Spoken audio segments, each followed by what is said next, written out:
Isang mapagpalang araw po sa lahat ng ating kababayan dito po sa lalawigan ng Quezon. Sa patuloy nating pagsusumikap na mapanatili ang mataas na antas ng disiplina, integridad at moralidad ng ating kapulisan dito sa ating lalawigan. Mahigpit natin sinusulong ang mga programang nakatuon sa moral and welfare, disiplina at malasakit para sa ating mga tauhan. Ginagawa natin ito upang masiguro ng bawat isang miyembro ng Quezon Police ay ginagampanan ng puso ang kanilang tungkulin sa paglilingkod at pagbibigay ng proteksyon sa ating mga kababayan.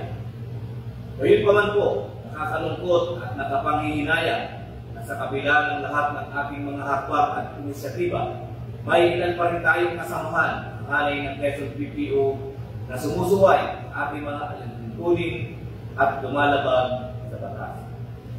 Kaugnay nito, mahigpit natin kinukundina ang isang insidenteng naganap noong July 12, 2025 sa Barangay Babang Dupay, Quezon City, kung saan isang tauhan ng PNP ang naaresto dahil sa pananakot, pagtuto at pagpapaputok ng baril na kung saan ito ay nag-viral sa social media. Sa ngayon po, ang nasabing pulis ay kasalukuyang nasa kustodiya ng Lucena City Component Police Station at sisiguraduhin ko po bilang inyong provincial director na siya ay mapaparusahan at tuluyang matatagdan sa serbisyo bilang pulis. Ang ganitong klaseng asal ay hindi kailanman kinukonsente sa ating organisasyon.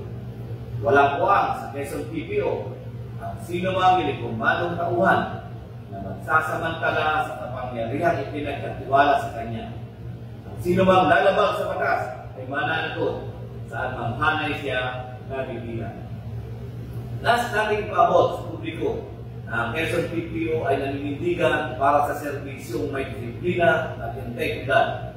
Patuloy tayong maglilinis sa ating halay at titiyakin ang mga natitira ay yaong tunay na karapat-dapat sa pagtitiwala ng sambayanan.